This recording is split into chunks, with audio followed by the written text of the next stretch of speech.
Alright guys, today we'll be talking about Vince Young, the former Texas quarterback. Those watching this video and know who Vince Young is most likely know him because of his time at Texas and more specifically his insane game against USC in the 2006 Rose Bowl that brought Texas their first championship in the last 50 years. However, today I'm just going to be talking about Vince's life after football.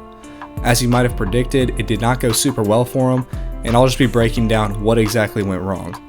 Guys, before we get into the video, remember to like and share the video if you enjoy it, as that helps the channel to grow.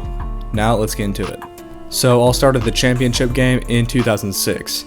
If you don't know about that game, it was USC versus Texas in the BCS National Championship game, and is arguably the greatest college football game in history. The play that won the game and cemented Vince's legacy at Texas came on a 4th and 5 with 26 seconds left in the game. Texas was down by 5, and this was their last chance to score. Vince Young ended up running the ball into the end zone on a QB scramble and won the game for Texas. After that year, he was taken with the 3rd overall pick in the 2006 NFL Draft. I won't go into too much detail about his NFL career, but he started out pretty well, winning Offensive Rookie of the Year in 2006. After that, it was kind of bumpy, but it never really got any better than that. He ended up retiring from the NFL in 2014. In that same year, 2014, he filed for Chapter 11 bankruptcy after making over $35 million as an NFL quarterback. Not only that, but he also had endorsement deals with companies like Reebok and Vizio, and was at one time a cover athlete on Madden. So I think his goal was to file for bankruptcy, because I don't know how you lose that much money in that little time.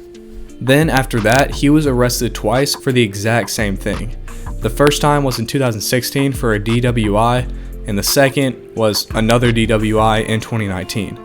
So he's filed for bankruptcy and been arrested twice for the exact same thing since retirement. But in 2017, he tried to make a football comeback by signing a contract with the Saskatchewan Roughriders of the CFL. However, he injured his hamstring during training camp and was shortly cut after.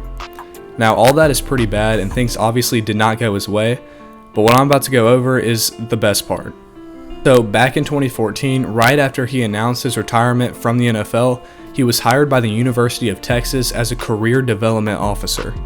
If you don't know what that is, it's someone who's hired to basically raise money for the school, whether that be through organizing a fundraising campaign or finding volunteers for a special project. But in this case, since he's Vince Young, I'm guessing that his way of raising money was to participate in meet and greets or autograph pieces of merchandise. Basically, he just had to show up and he would have been fine. So when he was first hired, his initial starting salary was $100,000 a year.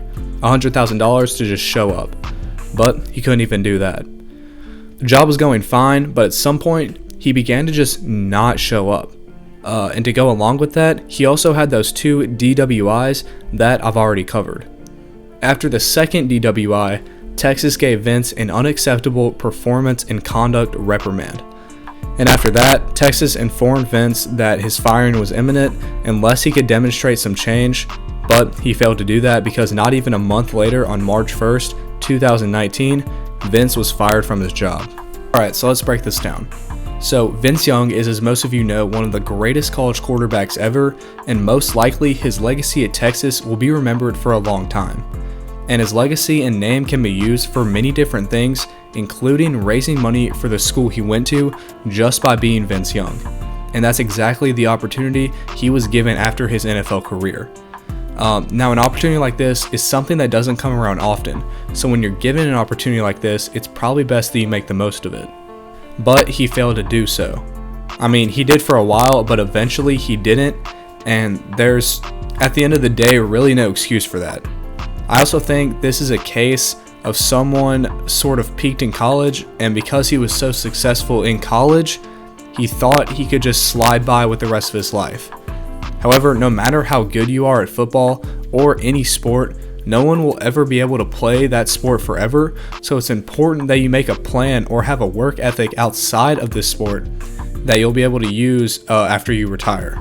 Now, I've watched clips of Vince talking about his DWIs and other things, and he really seems like a good guy. And just because he let this job slip out of his hands doesn't mean that he has a bad work ethic.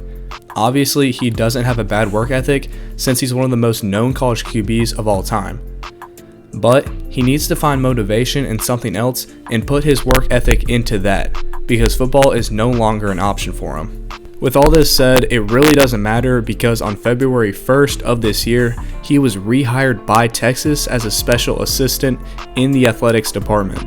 So things turned out well for him. But I'm guessing things will be a little more strict for him this time around.